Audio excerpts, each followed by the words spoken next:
হে তরুণ যুবকেরা, হে আমার বন্ধুরা, শুনে রেখে দিন বাবা, জেনে রেখে দেন। হে মুসলমান, আপনি আমি জান্নাতের বাগানে বসেছি ভাই আমার দোস্ত। আমার কিতাবের মধ্যে দেখতে পাওয়া যায় ইনদা যিকরি সুলাহাই তানজিলুর রহমান, যেখানে আল্লাহর সালেহীন বান্দাদের আলোচনা করা হয়, মাহবুব বান্দাদের আলোচনা করা হয়, আল্লাহর ওলি বান্দাদের আলোচনা করা হয়, সেই জায়গাটাতে আমার আল্লাহ তাআলার রহমত নাজিল হয়। জোরে হবে না? আর জোরে হবে না? ঘুম পাচ্ছে নাকি আপনাদের? আচ্ছা, কারা কারা চান না হাত তুলে দেখান তো দেখি।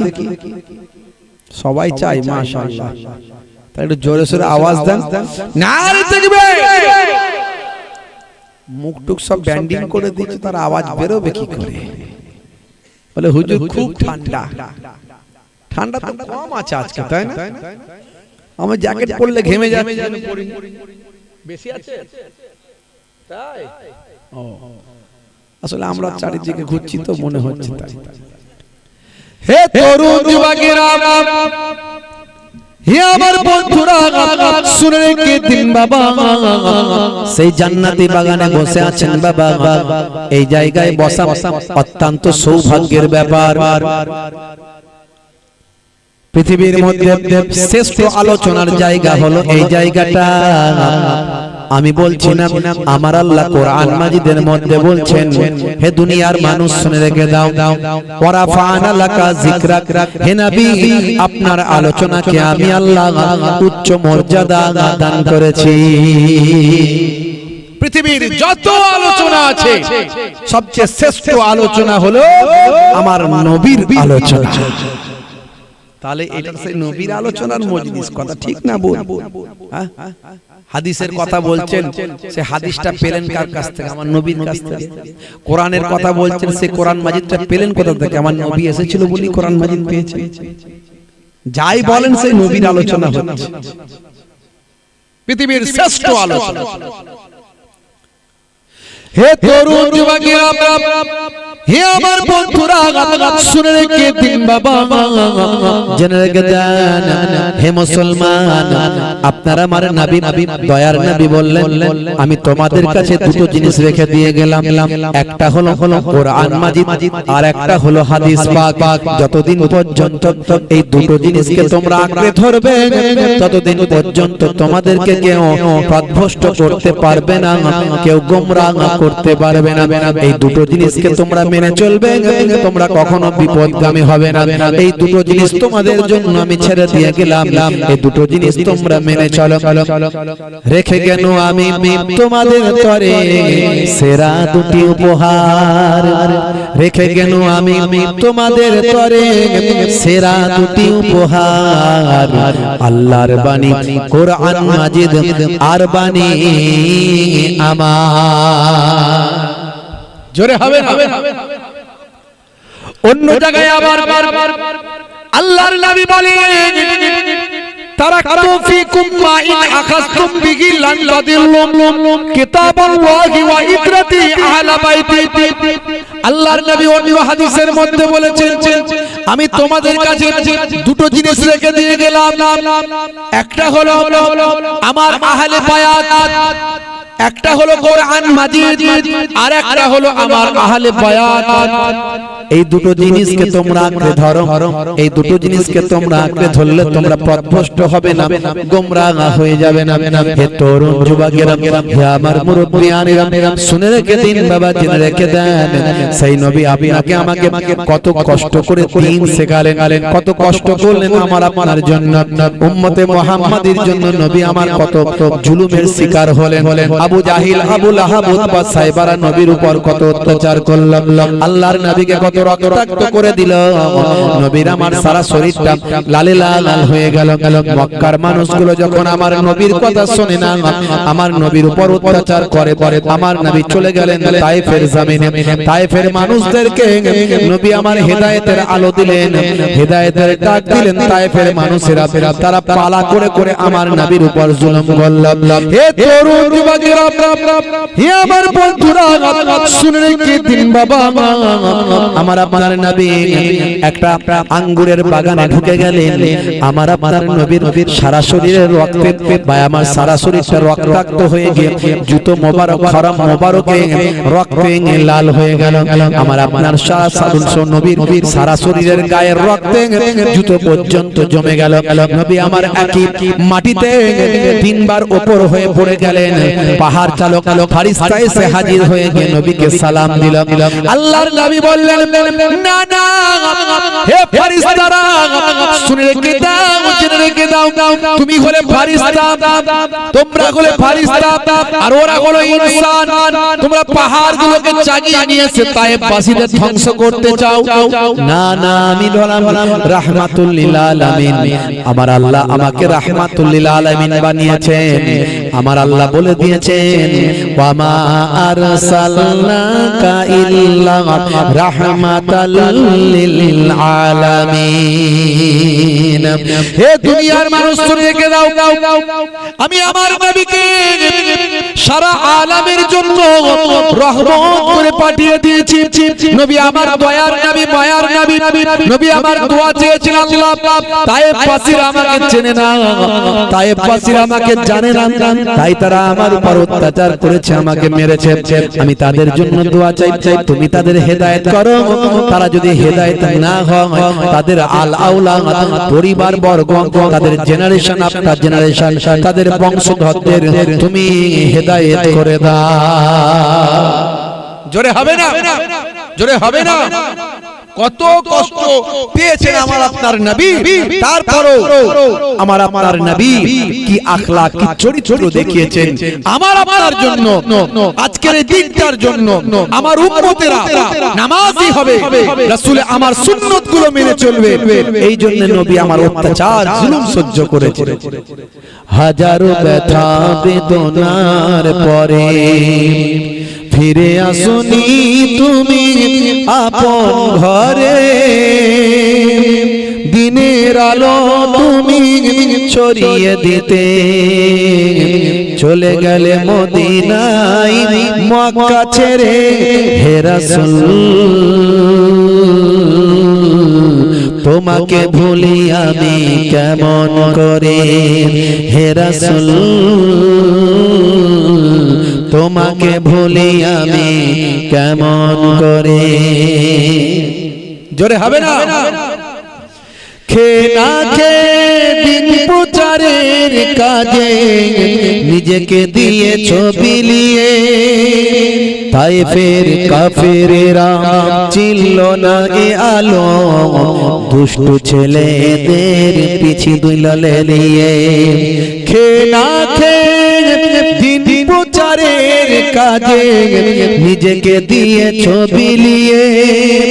তায়েফের কাফেরেরা চিনল না এ আলো, দুষ্টু ছেলেদের পিছু দিল লেলিয়ে।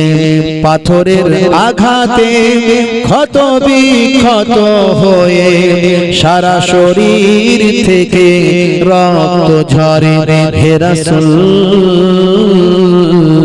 তোমাকে ভুলি আমি কেমন করে। জোরে হবে না, আরে জোরে হবে না। হে রাসূল তোমাকে ভুলি আমি কেমন করে। হেরার গুহায় তোমারই ধ্যান, আসমান থেকে নামে আল কোরআন। হেরার গুহায় তোমারই ধ্যান, আসমান থেকে নামে আল কোরআন। ভাঙলো সবার ভুল তোমারই পরে, আসলো কোরআনের ছায়া তলে। খালিদ ওমর আলী আবু বকর ইসলামী ঝান্ডা নিল যে তুলে। খালিদ ওমর আলী আবু বকর ইসলামী ঝান্ডা নিল যে তুলে। আল আমিন তুমি ছিলে যে সদা সকল মানুষের তরে। হে রাসূল তোমাকে ভুলি আমি কেমন করে। আর জোরে হবে না, আর জোরে হবে না। হাজারো ব্যথা বেদনার পরে ফিরে আসনি তুমি আপন ঘরে। দিনের আলো তুমি ছড়িয়ে দিতে চলে গেলে মদিনায় মক্কা ছেড়ে। হে রাসূল তোমাকে ভুলি আমি কেমন করে। হে রাসূল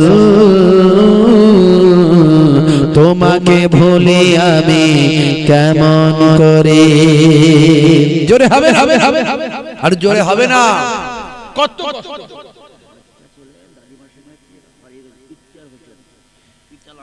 বাচ্চা হারিয়ে গেছে, কত বয়স?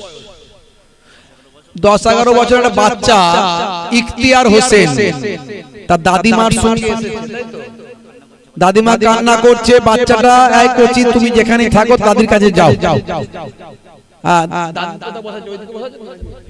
স্টেজের পাশে আছে দাদি, স্টেজের কাছে চলে এসো, দাদির সঙ্গে দেখা করো। বাচ্চাটা যদি কোথাও ঘুমিয়ে গিয়ে থাকে, অপরিচিত কেউ আপনার পাশে যদি কোনো অপরিচিত বাচ্চা ঘুমায়, তাকে তুলে দিন, তুলে দিতে দাদির কাছে পাঠিয়ে দিন। ইখতিয়ার উদ্দিন তার নাম, ইখতিয়ার হোসেন, বাচ্চাটাকে পাঠিয়ে দিন। আসলে অনেক মানুষ তো কোথায় হয়তো বাচ্চারা ভিড়ের মাঝখানে ঢুকে গেছে, একটু যদি কেউ অপরিচিত কোনো বাচ্চা আপনার চোখে পড়ে, বাচ্চাটিকে স্টেজের কাছে পাঠিয়ে দিন, তার দাদির কাছে পাঠিয়ে দিন। ইখতিয়ার হোসেন বলে বাচ্চাটার নাম। একবার মহাব্বতের সঙ্গে দরুদ শরীফ আল্লাহুম্মা সাল্লি আলা।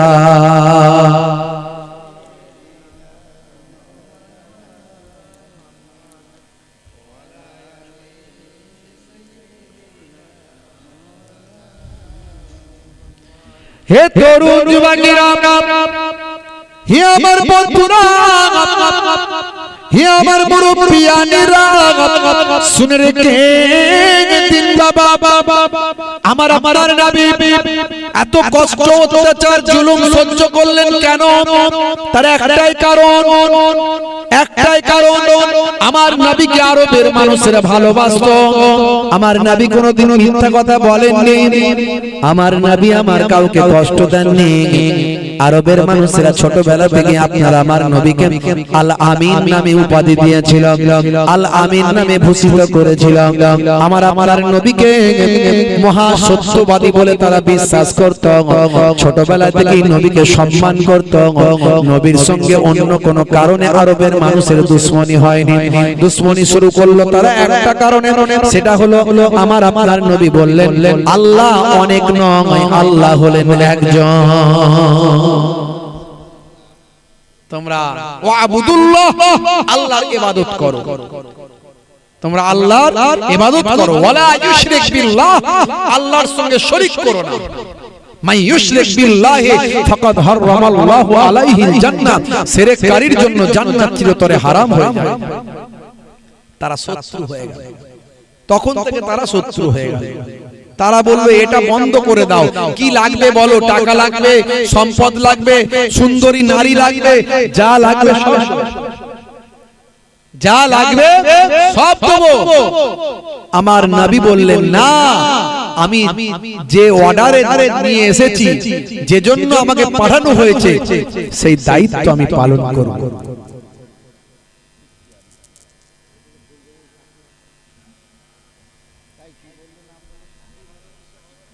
সেটার নাম ইখতিয়ার নয়। আরেকটা দুটো বাচ্চা, কোনটা? ইখতিয়ার পাওয়া গেছে, যাক আলহামদুলিল্লাহ, ইখতিয়ার বলে বাচ্চাটা পাওয়া গেছে, বলুন আলহামদুলিল্লাহ। যাক আল্লাহ। সাকিব বাবা হারিয়ে গেছে, অনেকক্ষণ ধরে পাচ্ছেন না, কত বয়স? ওই তো সাকিব, হ্যাঁ সাকিব আপনাকে দেখছেন, আপনি সাকিবকে দেখতে পাচ্ছেন না। সাকিব দাদাকে দেখছে। এই কোচি, তোমরা নাম আলাদা কেন হয়ে যাও বলো তো, কি বিপদ বলো দেখি। দুটো বাচ্চা আল্লাহ পাইয়ে দিয়েছে দুজন, কি মুশকিল। ফেমাস হয়ে গেল, সাকিবকে সবাই চিনে গেল, ইখতিয়ারকেও সবাই চিনে গেল, কথা ঠিক না? যাক, একবার দরুদ শরীফ আল্লাহুম্মা সাল্লি আলা।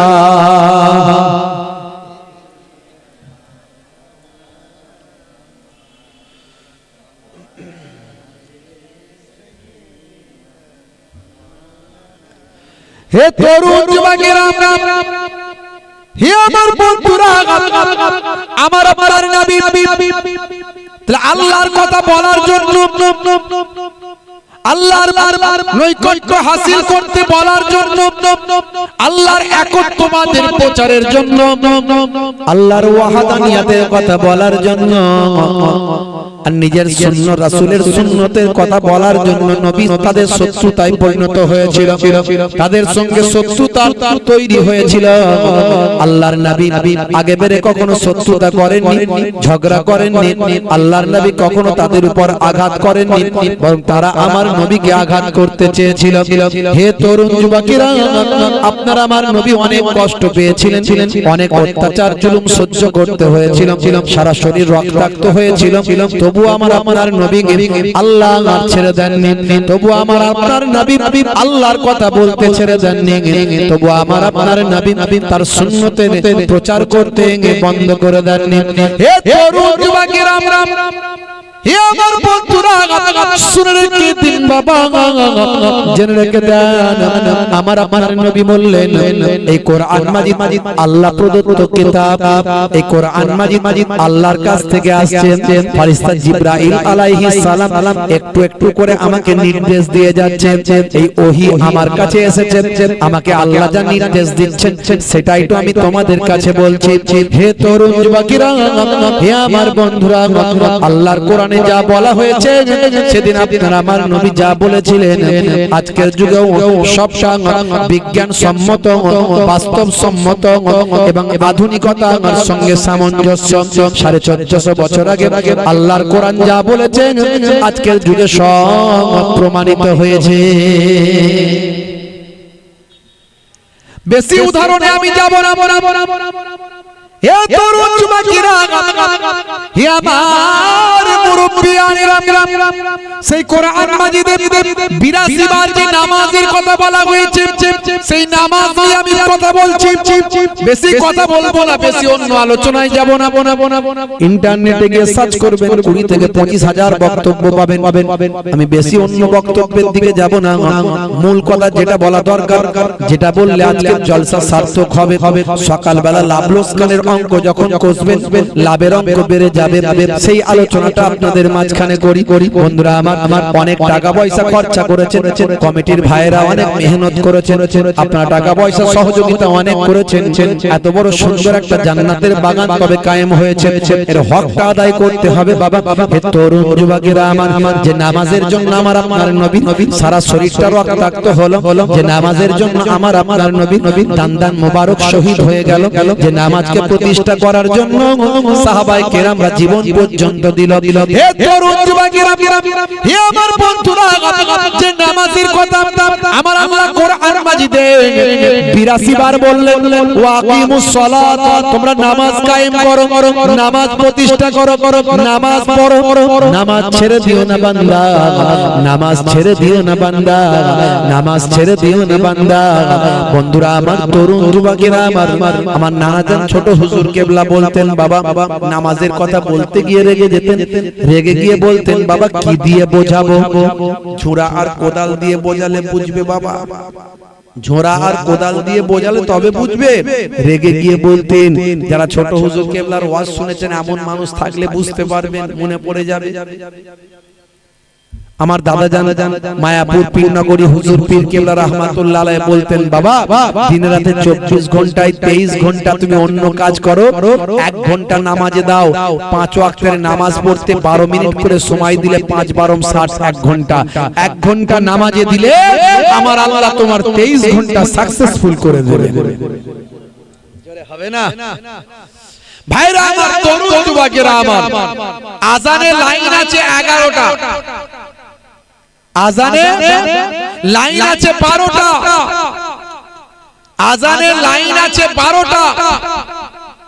ব্যাখ্যায় ব্যাখ্যায় বলা হয়েছে 12 মাস তাই নামাজ পড়তে হবে, 12 মাসের নামাজ, সেই জন্য লাইন আছে 12টা, 50টা শব্দ আছে, 50টা শব্দ। ব্যাখ্যায় বলা হয়েছে 5 ওয়াক্ত নামাজ পড়লে 50 ওয়াক্তের সওয়াব। জোরে হবে না? 17টা অক্ষর আছে, আজানে 17টা অক্ষর আছে। টোটাল আপনি যদি আরবি অক্ষর খোঁজেন 17টা অক্ষর পাবেন। এই 17টা অক্ষরের ব্যাখ্যায় বলা হয়েছে 17 রাকাত ফরজ নামাজ আজানের মাধ্যমে আহ্বান করা হয়, 17 রাকাত ফরজ নামাজ, সেই জন্য 17টা অক্ষর আজানে আছে। আপনি 2 রাকাত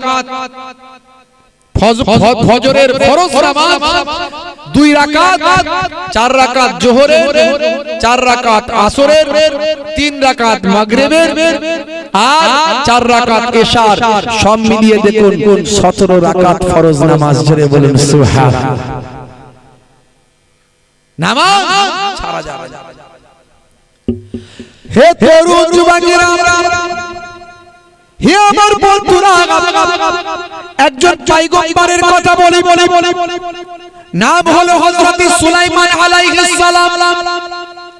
আমার আল্লাহ তাআলা সুলাইমান নবীকে জিজ্ঞাসা করলেন, হে নবী সুলাইমান, তোমাকে আমি দুটো জিনিসের মধ্যে একটা দেব, তুমি কোনটাই সন্তুষ্ট হচ্ছ বলো? এক নাম্বার হলো তোমাকে আমি রাজ্য দেব, তোমাকে আমি বাদশাহী দেব, এটা তুমি পছন্দ করো না তোমাকে আমি বিদ্যা দেব, ইলম দেব, জ্ঞান দেব, এটা তুমি পছন্দ করো? বলো তুমি দুটোর মধ্যে কোনটা নেবে? হযরত সুলাইমান আলাইহিস সালাম প্রখর বুদ্ধি সম্পন্ন মানুষ ছিলেন, আল্লাহর নবী হবে। নবীরা তো অবশ্যই তাদের মেধা থাকবে, মেরিট থাকবে, বুদ্ধি থাকবে। হযরত নবী সুলাইমান আলাইহিস সালাম বললেন, আয় আমার আল্লাহ, আমি যদি বাদশাহী পাই, লোকে আমাকে বাদশা বলবে, আমার কথাই উঠবে আর বসবে, আমাকে রেসপেক্ট করবে, আমাকে সম্মান করবে। কিন্তু আমি যদি ইলম না জানি, বিদ্যা না জানি, আমার যদি জ্ঞান না থাকে, তাহলে মাবুদ তোমাকে আমি চিনতে পারবো না, তোমাকেই তো আমি জানতে পারবো না, তোমার সম্পর্কে আমার সঠিক জ্ঞান আসবে না। না না না, আমার রাজ্য চাই না, আমার বাদশাহী চাই না, আয় আমার আল্লাহ, তার বিনিময়ে তুমি আমাকে ইলম দান করো।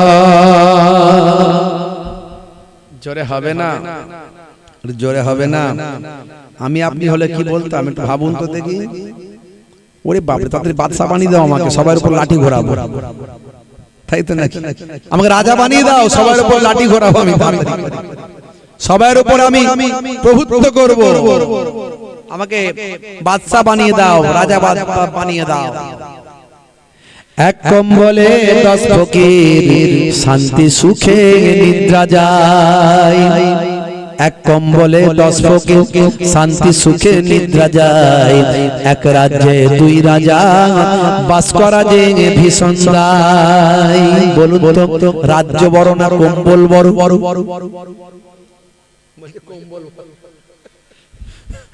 ভাই বলছে ঝোঁকে ঝোঁকে, বলছে কম্বল বড়, সর্বনাশ করেছে।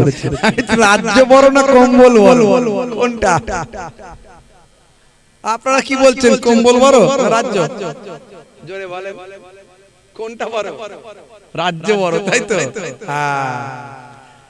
একটা রাজ্যে 2টো রাজা টিকতে পারে না, এ বলে ওকে মারলে সবটাই আমার, তাই তো নাকি? এখন তো বুঝতে পারছি, এলাকায় 2-4টে নেতা হয়ে গেলে কি হয়, এই নেতার সঙ্গে ওই নেতার মিল নেই, ওই নেতার সঙ্গে ওই নেতার মিল নেই, কথা ঠিক না ভুল?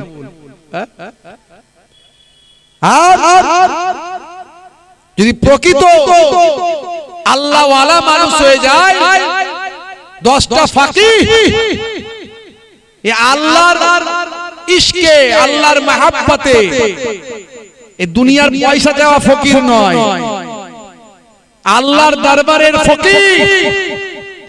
10 জনকে যদি একটা কম্বলের ভিতর রাতের বেলা ঢুকিয়ে দেন, ফজরের আজান যখন হবে, আসসালাতু খায়রুম মিনান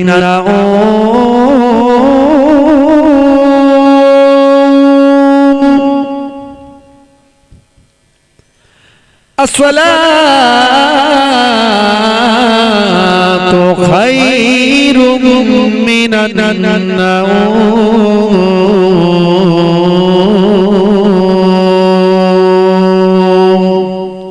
মানে কি? নিদ্রা অপেক্ষা নামাজ উত্তম, নিদ্রা অপেক্ষা নামাজ উত্তম। অনেকেই হয়তো ফজরের আজানই শুনতে পান না, এরকম হয় ঘটনা।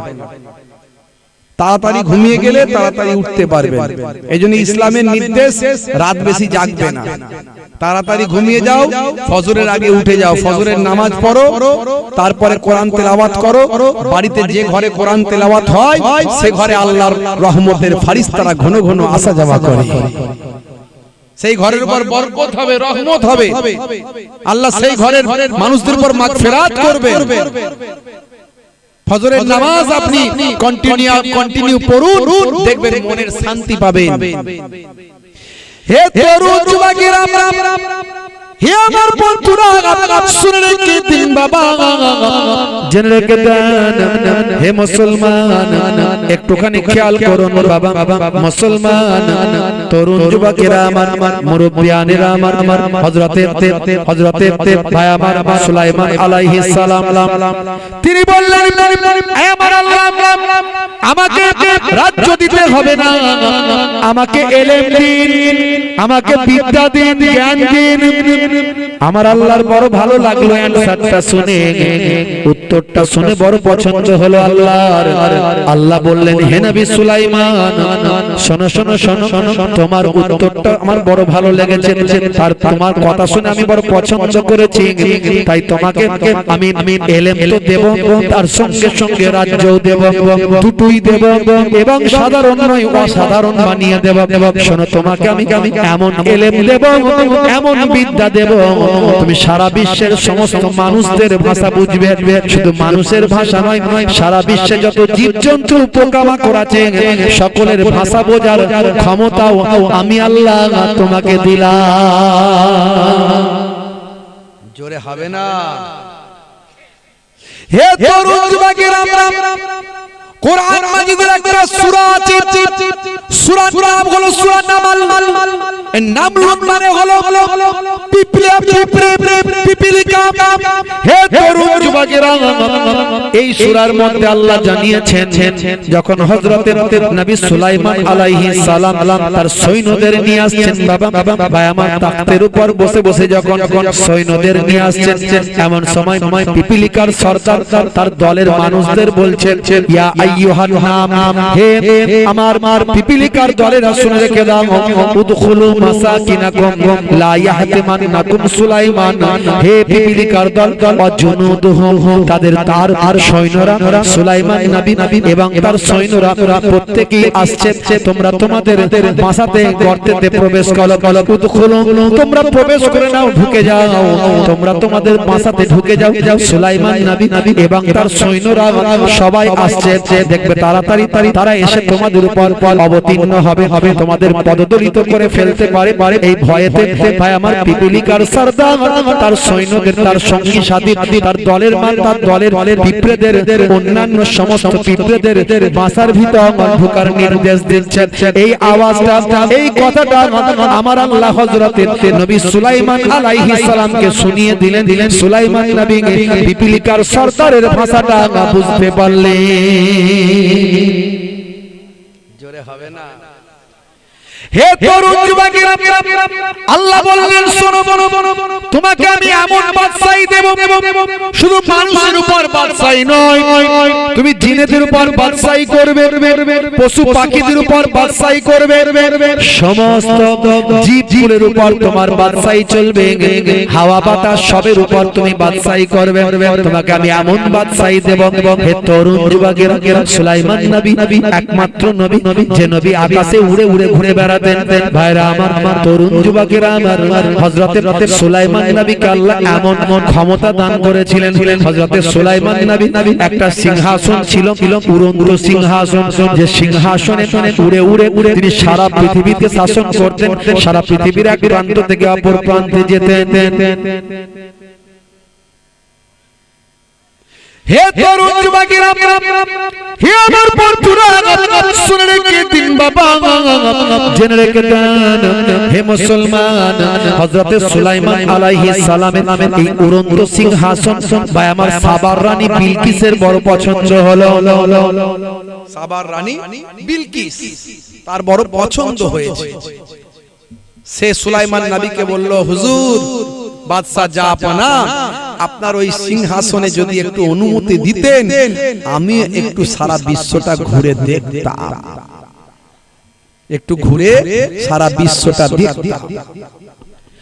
হে তরুণ যুবকেরা, হে আমার বন্ধুরা, শুনে রেখে দিন বাবা, আমার আপনার নবী পয়গম্বর হযরতে সুলাইমান আলাইহিস সালামকে সাবার রানী বললেন, বিলকিস বললেন, হুজুর বাদশা জাহাপানা একটু যদি সুযোগ দিতেন, তাহলে আমি আপনার সিংহাসনে একটু উঠে একটু সারা বিশ্বটা আকাশে ঘুরে ঘুরে দেখতাম, বাতাসের সঙ্গে ঘুরে ঘুরে গিয়ে ঘুরে ঘুরে দেখে আসতাম। একটু যদি আমাকে সুযোগ দিতেন, যদি কোনো বাধা বিপত্তি না থাকে, যদি আল্লাহর কোনো নির্দেশনা মানা যদি না থাকে, তাহলে একটু যদি আপনি আপনার সিংহাসনে ঘুরে বেড়ানোর সুযোগ দিতেন।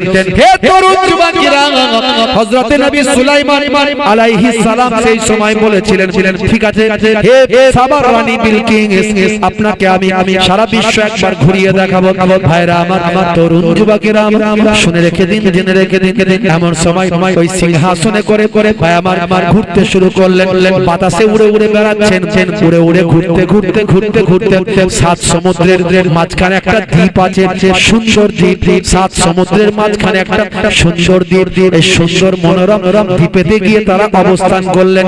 সেখানে নামলেন সৈন্য সামন্ত নিয়ে, সঙ্গী সাথী নিয়ে সেখানে নামলেন বাবা। হযরতে সুলাইমান আলাইহিস সালাম সেখানে নেমেছেন, সাবার রানী ভাই আমার বিলকিস সেখানে নেমেছে। হে তরুণ যুবকেরা, সেই দ্বীপটা ছিল বড় মনোরম দ্বীপ, সেখানে ছিল বাগান, সেখানে ছিল ভাই আমার গাছপালা জঙ্গল, সেখানে ছিল ঝর্ণা, সেখানে ছিল নদী, বহমান নদী, সেখানের পরিবেশটা ছিল অত্যন্ত সুন্দর মনোরম পরিবেশ। হযরতে সুলাইমান নবী তাকিয়ে দেখেন, সেই বাবা দ্বীপের মাঝখানে এক ধারেতে কিছু ডানাওয়ালা ঘোড়া তিনি দেখতে পেলেন, যেগুলোকে লোকে পঙ্খিরাজ ঘোড়া বলে। পঙ্খিরাজ ঘোড়া সুলাইমান নবীর বলে না, যদিও ডাইরেক্ট কোরআন হাদিস থেকে পঙ্খিরাজ ঘোড়া কথাটা পাবেন না, বলা হয়েছে একটা দ্রুতগামী ঘোড়া। দ্রুতগামী ঘোড়া যে শব্দটা এখানে ব্যবহার করা হয়েছে, জিয়াদ, আল জিয়াদ কথাটা ব্যবহার করা হয়েছে। আল্লাহ রাব্বুল আলামিন কোরআন মাজিদে, ভাইরা আমার তরুণ যুবকেরা আমার, মুরব্বিয়ানেরা আমার, সূরা সুয়াদের মধ্যে এই দ্রুতগামী ঘোড়ার কথা সুলাইমান নবীর আল্লাহ উল্লেখ করেছে। তবে ডাইরেক্ট কোথাও পঙ্খিরাজ ডানাওয়ালা ঘোড়া কথাটা কোরআন হাদিসে তেমন পাওয়া যায় না। তবে কয়েকটা হাদিসের একটু ব্যাখ্যায় গেলে হয়তো সেরকম টাচ পাওয়া যায়। এগুলো আসমানি অন্যান্য কিতাব থেকে, রেফারেন্স থেকে পাওয়া যায় যে পঙ্খিরাজ ঘোড়ার কথাটা, যেটাকে বলা হয় ডানাওয়ালা ঘোড়া। হে তরুণ যুবকেরা, হে আমার বন্ধুরা, শুনে রেখে দিন বাবা, জেনে রেখে দেন, অন্যান্য ধর্মগ্রন্থে এই বিষয়ে উল্লেখ করা হয়েছে বাবা। বিভিন্ন ধর্মগ্রন্থে, বিভিন্ন রিলিজিয়াসের মধ্যে তাদের ধর্মশাস্ত্রে কথাটা এসেছে। বন্ধুরা আমার এই ডানাওয়ালা পঙ্খিরাজ ঘোড়ার কথা বা আমার উড়ন্ত ঘোড়ার কথা এসেছে বাবা, যে ঘোড়া আকাশে উড়ে উড়ে বেড়ায় এবং খুব দ্রুতগামী, চোখের পালকে এক জায়গা থেকে অন্য জায়গায় যায়। হে তরুণ যুবকেরা, হে আমার বন্ধুরা, শুনে রেখে দিন বাবা, জেনে রেখে দেন, হযরতে নবী সুলাইমান আলাইহিস সালাম এই ঘোড়াগুলোকে দেখলেন, বড় ভালো লাগলো, বড় পছন্দ হলো। ভাই আমার সাবার রানী বিলকিস তিনিও দেখলেন, বড় পছন্দ হলো। কিন্তু তার বাবা সৈন্যদের বললেন, দেখো তো ঘোড়াগুলোকে ধরা যায় কিনা। কিন্তু চোখের নিমিষে ঘোড়াগুলো কোথায় উড়ে চলে গেল, আর ধরতে পাওয়া গেল না। হে জওয়ান যুবকেরা, হযরতে সুলাইমান নবী ভাই আমার তার উড়ন্ত সিংহাসন নিয়ে তিনি চলে এলেন ভাই আমার নিজের রাজ্যে, সিংহাসনে বসে আছেন। সঙ্গে সঙ্গে তিনি অর্ডার করলেন, তার গোলাম জিনেদেরকে হাজির হতে বললেন। সমস্ত আমার গোলাম জিনেরা হাজির হয়ে যাও বাবা। ভাই আমার দোস্ত আমার, হযরতে সুলাইমান নবীর নির্দেশ পেয়ে সমস্ত গোলাম জিনেরা হাজির হয়ে যায়। সুলাইমান নবীর হাতে একটা আংটি ছিল, জানেন তো আংটি?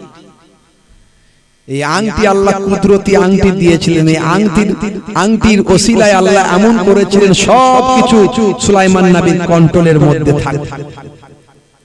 এই আংটির ঘটনা আমি এর আগে বলেছি, আজ বলবো না। আজকে ঘটনা বলতে চাইনি, কিন্তু এটা একটা মাধ্যম এসে গেছে তাই বলছি আমি। হে তরুণ যুবকেরা, হে আমার বন্ধুরা, শুনে রেখে দিন বাবা, জেনে রেখে দেন। গোলাম জিনেদেরকে বললেন, হে গোলাম জিনেরা, যাও যাও, ওই পঙ্খিরাজ ঘোড়া, ডানাওয়ালা উড়ন্ত ঘোড়া আমার চাই। সুলাইমান নবীর আন্ডারে জিনেরা থাকতো, জিনেদের উপর তিনি রাজত্ব করতেন, গোলাম বানিয়ে রেখেছিলেন জিনেদেরকে। জিনেদেরকে নিয়ে বাইতুল মুকাদ্দাস, জেরুজালেম, প্লাস্টাইনের মসজিদ, যে মসজিদ এখন ইয়াহুদরা দখল করে রেখেছে। ইমানদারেরা নামাজ পড়তে গেলে গুলি করে, বোমা মারে, লাঠি মারে, পেটায়। দেখেছেন না? পৃথিবীর বুকে তিনটে মসজিদ আছে, তিনটে মসজিদ, যে মসজিদে ভ্রমণ করার জন্য আল্লাহ নির্দেশ দিয়েছে। একটা হলো বাইতুল্লাহ, মসজিদুল হারাম, যেটা হলো কাবা শরীফ। কাবা, যেখানে কাবা শরীফের চত্বরে কোন ইমানদার যদি এক রাকাত নামাজ পড়ে 1 লক্ষ রাকাত নামাজের সওয়াব। জোরে হবে না? আরে জোরে হবে না? 2 নাম্বার হলো মসজিদে নববী শরীফ, আমার নবী পাকের হাতে তৈরি করা মসজিদ। ওই মসজিদে যদি কেউ 1 রাকাত নামাজ পড়ে 50,000 রাকাত নামাজের সওয়াব। জোরে হবে না? আর প্রথম কিবলা ছিল বাইতুল মুকাদ্দাস। এই বাইতুল মুকাদ্দাস হলো মুসলমানদের প্রথম কিবলা। আগে নামাজ ওই দিকেই পড়তেন আমার নবী, বুঝতে পারছেন? পরবর্তীকালে আমার নবীকে আল্লাহ নির্দেশ করলেন কাবা ঘরের দিকে মুখ করে নামাজ পড়তে। সেই বাইতুল মুকাদ্দাসে যদি কোনো বান্দা 1 রাকাত নামাজ পড়ে 25,000 রাকাত নামাজের সওয়াব। জোরে হবে না? সেই বাইতুল মুকাদ্দাস নবী সুলাইমান আলাইহিস সালাম জিনেদেরকে নিয়ে তৈরি করেছিলেন। জিনেদেরকে, হে তরুণ যুবকেরা, হে আমার বন্ধুরা, শুনে রেখে দিন বাবা, জেনে রেখে দেন। হে মুসলমান, জিনেদেরকে গোলাম বানিয়ে রেখেছিলেন, কারণ আল্লাহ তাকে এমন ক্ষমতা দিয়েছিলেন। জিন ভাই আমার, জিন থেকে শুরু করে বিভিন্ন জীবজন্তু সবার উপর রাজত্ব করতেন হযরত নবী সুলাইমান আলাইহিস সালাম। হে তরুণ যুবকেরা, হে আমার বন্ধুরা, এমন সময় গোলাম জিনগুলো বলল, হুজুর সমুদ্রে আমরা যেতে পারবো না, কারণ সমুদ্রের দায়িত্বে সেখানকার জেনেদের সরদার আছে। সমুদ্রে আমাদের যাওয়া যাবে না, আমাদের গণ্ডির বাইরে ওটা, আমাদের ক্ষমতা ওখানে চলবে না। ওখানে অন্য জেনেরা রাজত্ব করে। যদি আমরা সেখানে গিয়ে আমাদের কর্তৃত্ব ফলাই, তাহলে তাদের সঙ্গে আমাদের লড়াই হবে। তারা কে সেখানে আছে? বলে যে সরদার আছে সে আপনার ভয়ে, আপনি তাকে ভয় পাইয়েছেন, আপনি তাকে ধরতে চেয়েছেন, সেই ভয়েতে সে সমুদ্রের তলায় গভীরে কোন এক জায়গায় লুকিয়ে আছে। সেই সরদারও সেখানে নাই, আর তার দলবলও সেখানে নাই। তাহলে কি হবে? যে কোনো ভাবে আমার ওই ডানাওয়ালা উড়ন্ত পঙ্খিরাজ ঘোড়াগুলো আমার চাই, আমার পছন্দ হয়েছে। কি করা যাবে? বলে হুজুর তাহলে দেখছি চেষ্টা করে ওই জেনেদেরকে ফিট করে, ওরাই পারবে ধরে আনতে, ওদেরকে ফিট করতে হবে। কিভাবে করা যায়? যেভাবে হোক করো। হে তরুণ যুবকেরা, গোলাম জিনগুলো সব সমুদ্রের কিনারায় চলে গেল।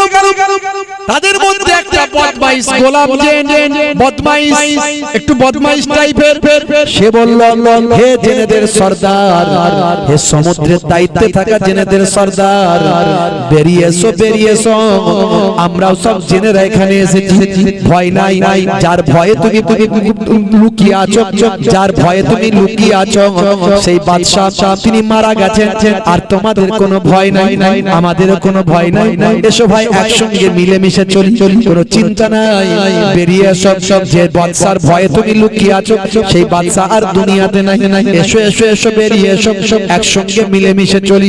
হে তরুণ যুবকেরা, এরকম ভাবে যখন আওয়াজ দিয়েছে একটা গোলাম জিন, সেই সময় জেনেদের বাদশা, সেখানকার বাদশা আনন্দ করতে করতে, হাসতে হাসতে তার সঙ্গীদেরকে নিয়ে গোপন ডেরা থেকে বেরিয়ে এসেছে। এমন সময় গোলাম জিনগুলো সংখ্যায় বেশি ছিল, তারা তাদেরকে ভালো করে বন্দী করে ভাই আমার তাদের মধ্যে থেকে ওই বাদশাকে ধরে নিয়েছে, সুলাইমান নবীর কাছে হাজির করে দিয়েছে। বাবা হে তরুণ যুবকেরা, হে আমার বন্ধুরা, এমন সময় হযরত নবী সুলাইমান আলাইহিস সালাম সেই বন্দী জিন যে বললেন, বাদশা ভাই আমার সরদার জিনকে বললেন, হে সরদার তোমাকে একটা কাজ করতে হবে। সে সরদার জিন ভয় পেয়ে গেল, থরথর করে কাঁপছে, যার ভয়েতে আমি লুকিয়েছিলাম তার সামনে হাজির, এখনই আমাকে ফাঁসি দিতে পারে, এখনই আমাকে হত্যা করতে পারে, এখনই আমাকে পুড়িয়ে দিতে পারে। নবী সুলাইমান আলাইহিস সালামের ক্ষমতা যা বলেন তাই হয়ে যায়। হে তরুণ যুবকেরা, এমন সময় ওই সরদার জিন বলল, হুজুর আপনি কি আমাকে ক্ষমা করেছেন? তোমাকে ক্ষমা করিনি বাবা, কিন্তু ক্ষমা করে দেব, একটা শর্তে ক্ষমা করতে পারি, আমি সাত সমুদ্রের মাঝখানে দ্বীপেতে গিয়েছিলাম, সেখানে গিয়ে একদল ডানাওয়ালা পঙ্খিরাজ ঘোড়া, উড়ন্ত ঘোড়া আমি দেখেছিলাম, সুন্দর সুন্দর ঘোড়া দেখেছিলাম, ওই ঘোড়াগুলোকে ধরে আনতে যদি পারো আমি তোমাকে ক্ষমা করে দেব। ওই ঘোড়াগুলো আমার লাগবে।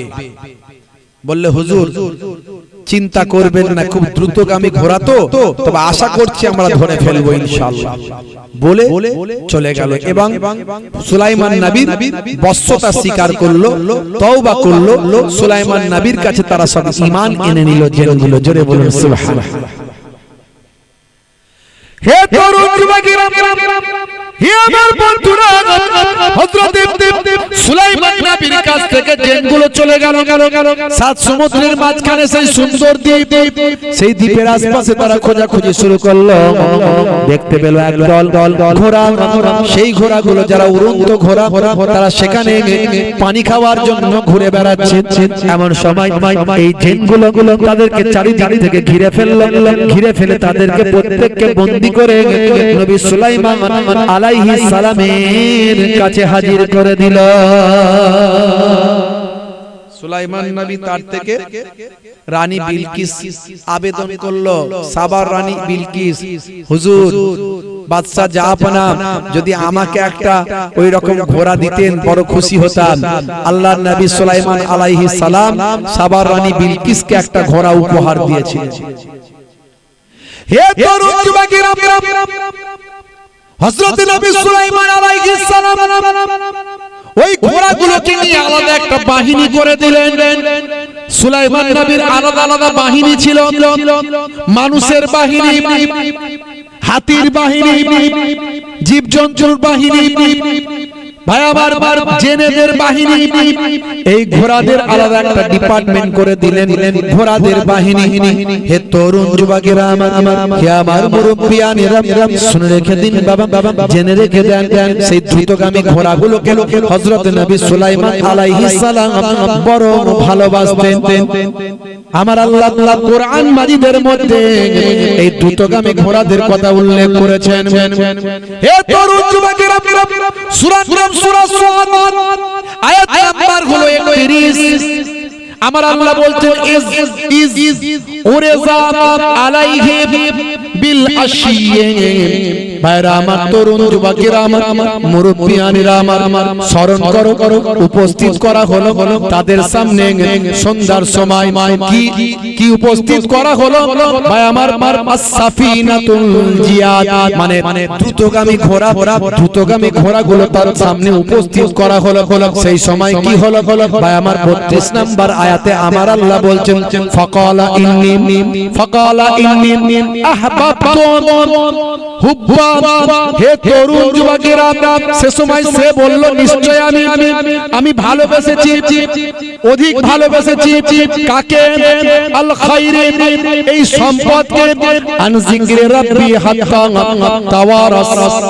ভাইরা আমার, তরুণ যুবকেরা আমার, আল্লাহ রাব্বুল আলামিন বলছেন স্মরণ করো আমার রবের, এমন কি যখন অদৃশ্য হয়ে গেল, বিল হিজাব, চোখের আড়ালে চলে গেল, অর্থাৎ ভাই আমার যখন সে হযরতে সুলাইমান নবী তখন ওই ঘোড়াগুলোকে ভীষণ ভালোবাসছিল, ভালোবাসতে সন্ধ্যা হয়ে গেল। এই সন্ধ্যা হওয়ার কারণে আমার আল্লাহ নারাজ হলেন। আমার আল্লাহ নারাজ হওয়াতে ওই ঘোড়াগুলো চোখের আড়ালে চলে গেল, মানে চোখের নিমিষে ওই ঘোড়াগুলো গায়েব হয়ে গেল। সুলাইমান নবী চোখের আড়াল কোন জীবজন্তু হতে পারে না বিনা অনুমতিতে, কিন্তু এক্ষেত্রে ভাই আমার যেহেতু সন্ধ্যা হয়ে গেল, আসরের নামাজটা কাজা হয়ে গেল, আমার আল্লাহ নারাজ হয়ে গেল। যে সম্পদের জন্য আসরের নামাজ কাজা হলো, সেই সম্পদটা সুলাইমান নবীর চোখের থেকে আড়াল হয়ে গেল। আল্লাহ কোরআন মাজিদে সব বলে দিয়েছেন, দেখেছেন? আসরের নামাজটা কাজা করার জন্য ওই দ্রুতগামী ঘোড়াগুলো সুলাইমান নবীর চোখের কাছ থেকে চলে গেল, যাদের ক্ষমতা ছিল না সুলাইমান নবীর অনুমতি ছাড়া এক পা নড়া। সুলাইমান নবী অবাক হয়ে গেলেন।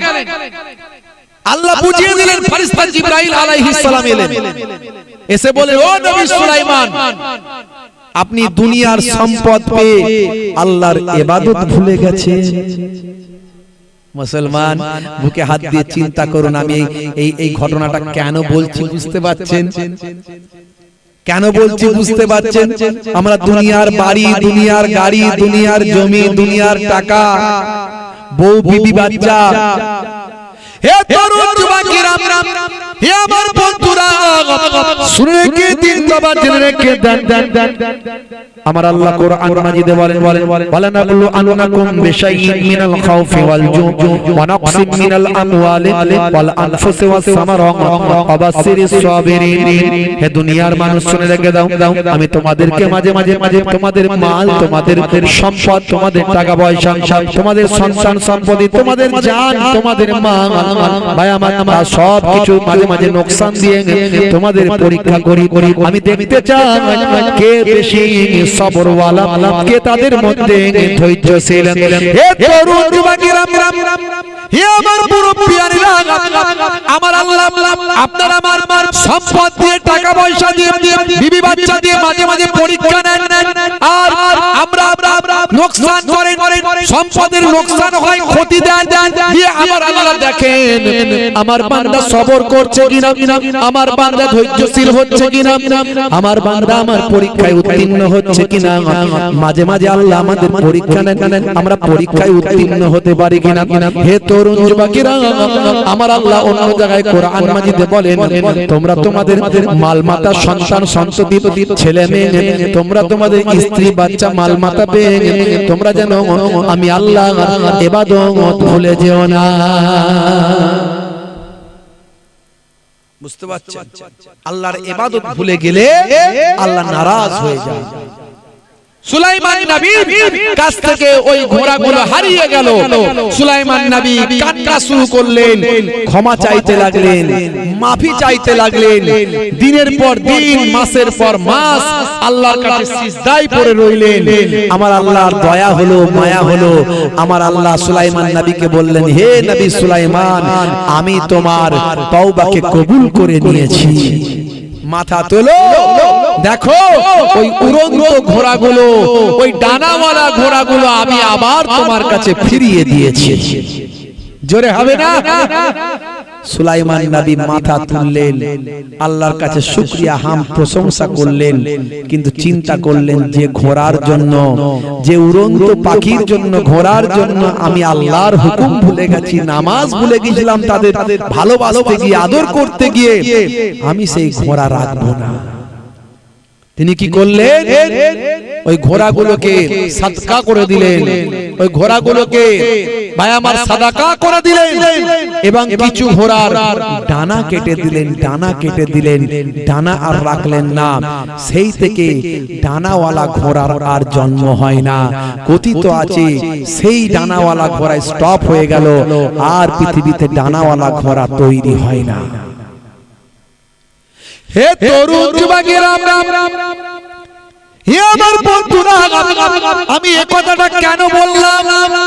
আপনি নামাজ ছাড়বেন না। হে মুসলমান, নামাজের সময় হলেই নামাজে যাবেন, নামাজ ছেড়ে দেবেন না বাবা। ভাইরা আমার, তরুণ যুবকেরা আমার, মসজিদে যখন আজান হবে, মুয়াজ্জিন যখন আজান দেবে মসজিদে, সঙ্গে সঙ্গে আপনি রেডি থাকবেন। দুনিয়ার সমস্ত কাজকর্ম বন্ধ করে দিয়ে জামাতে গিয়ে নামাজটা পড়বেন। আমার আল্লাহ বলছেন, ওয়াকিমুস সালাত ওয়া আতুজ যাকাত ওয়া আরকাউ মা'আর রাকিন, তোমরা সালাতটা আদায় করো, যাকাতটা প্রদান করো, আর রুকুকারীদের সঙ্গে তোমরা রুকুটা করো, মানে জামাতে নামাজ পড়ো। নামাজের ফতোয়া, নামাজের মাসালা অনেক কঠিন। আল্লাহর নবী বলেন, যদি ঘরেতে বাচ্চা এবং মহিলারা না থাকতো, যারা নামাজ না পড়ে ঘরে বসে আছে, বা নামাজ ঘরে পড়ে ঘরে বসে আছে, ওই ঘরগুলো জ্বালিয়ে দেওয়ার অনুমতি আমি দিতাম। কত বড় কঠিন কথা! নামাজ ছেড়ে দেবেন না বাবা। নামাজের সময় হলে মসজিদে যাবে। 7 বছর বয়স থেকে সন্তানকে নামাজ পড়াতে হবে, 10 বছরে কান মুলে মুলে নামাজ পড়াতে হবে। নামাজে কোনো ছাড় নাই। নামাজের থেকে ভালো ব্যায়াম আর কিছু হতে পারে না। স্বাস্থ্য বিশেষজ্ঞরা বলছে নামাজের থেকে ভালো ব্যায়াম আর কিছু হতে পারে না। ইসলামে যা কিছু বলা হয়েছে সবের মধ্যে বিজ্ঞান, বাস্তবতা আছে, বাস্তবসম্মত, সায়েন্টিফিক। সেই নামাজের সময় হলে নামাজ ছেড়ে দেবেন না বাবা আমার, নামাজে যেতে হবে। ওয়াক্ত হলো ওযু করো, মসজিদে চলো, খোদার হুকুম পালন করো, নামাজটা পড়ো। ওয়াক্ত হলো ওযু করো, মসজিদে চলো, দিন রাতে 5 ওয়াক্ত নামাজ পড়লে পাবে ভাই জান্নাত। জোরে হবে না? জোরে হবে না সুবহানাল্লাহ? সুবহানাল্লাহ বললে পয়সা লাগবে নাকি? একটু সুবহানাল্লাহ বললে সওয়াব আছে না নাই? এত মানুষ একটু মুখ দিয়ে সুবহানাল্লাহ বললেও তো নেকি হয়ে যাবে সঙ্গে সঙ্গে। কি জি? জোরে হবে না সুবহানাল্লাহ? ফজরের সময় হলে মসজিদে যাও তুমি চলে, থেকো না বিছানায় শুয়ে, খোদা দেন রহমত ঢেলে। আরে জোরে হবে না? জোরে হবে না?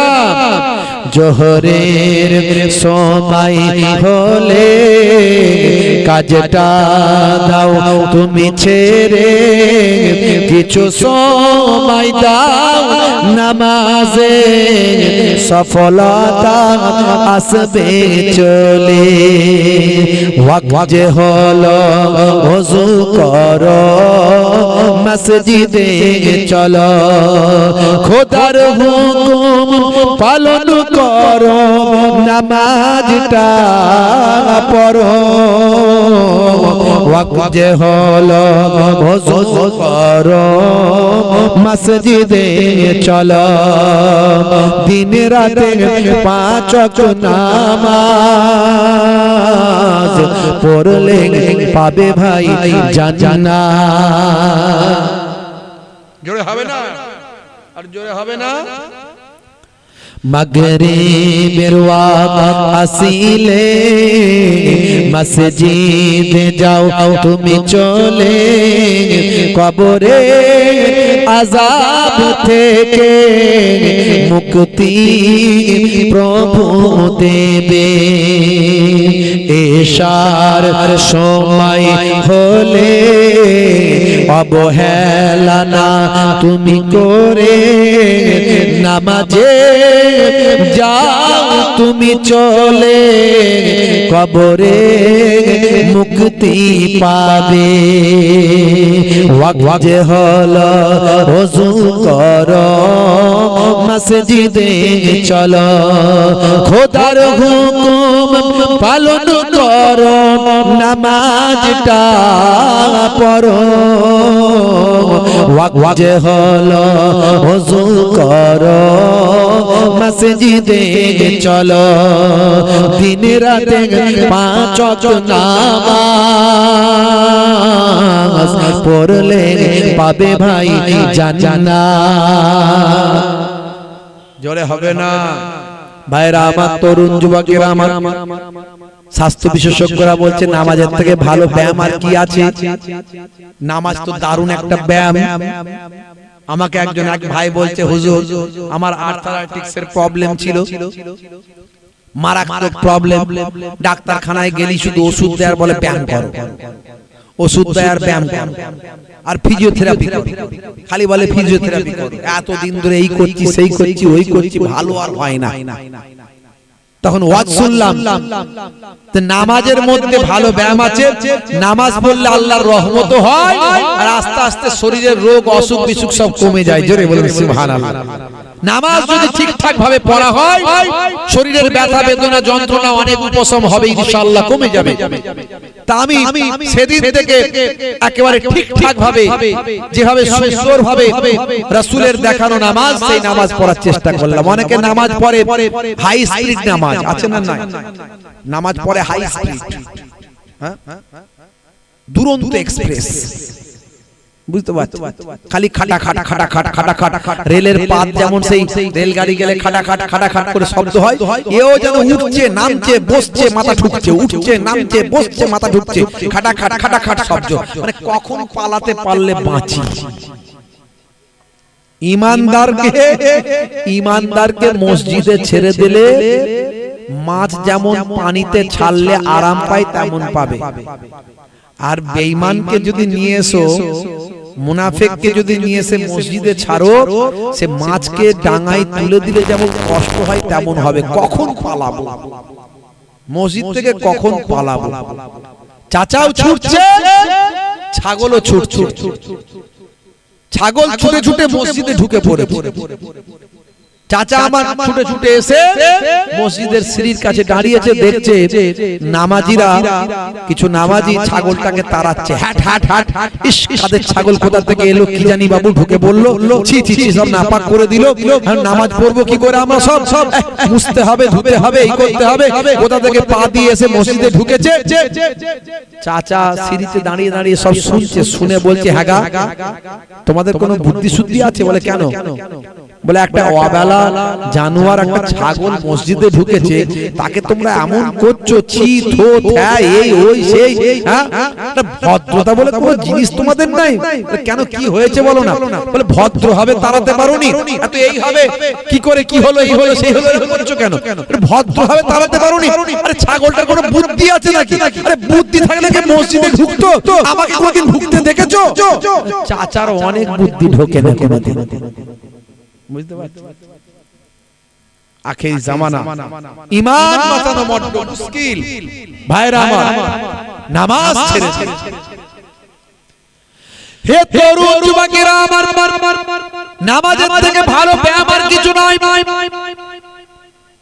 আমি অনেক নামাজ নিয়ে আলোচনা করেছি ইসলামের যে নির্দেশনাগুলো দেওয়া হয়েছে সবগুলোই কিন্তু আধুনিক সম্মত আধুনিকতার সঙ্গে সামঞ্জস্য বিজ্ঞান আর বাস্তবতার সঙ্গে সামঞ্জস্য সবগুলি কিন্তু বিজ্ঞান মনস্ক অবৈজ্ঞানিক কিছু ইসলামের মধ্যে আপনি পাবেন না হে তরুণ যুবকেরা আমি এর আগে বলেছি একবার টাচ দিয়ে দিচ্ছি আপনাকে আপনি একটু মাথায় রাখবেন ভাই আমার আল্লাহ বললেন বান্দারে আমি তোমাদের পৃথিবীতে ইবাদতের জন্য পাঠিয়েছি মা খলাকতুল জিন্না ওয়াল ইনসানা ইল্লা লিয়াবুদুন আমি তোমাদের ইবাদতের জন্য সৃষ্টি করেছি ইবাদত মানে আমরা সাধারণত জানি নামাজ রোজা হজ যাকাত জিকির ফিকির ইবাদত তেলাওয়াত কিন্তু আমাদের সংসার ধর্ম কাজকর্ম ব্যবসা বাণিজ্য এগুলো কি হবে আল্লাহ বললেন ইবাদতের জন্যই পাঠিয়েছি ইবাদত ছাড়া অন্য কোনো উদ্দেশ্য নাই কিন্তু মনে রাখবেন ভুল ব্যাখ্যা করবেন না ঘুমাতে যাওয়া থেকে ঘুম থেকে ওঠা থেকে ঘুমাতে যাওয়া পর্যন্ত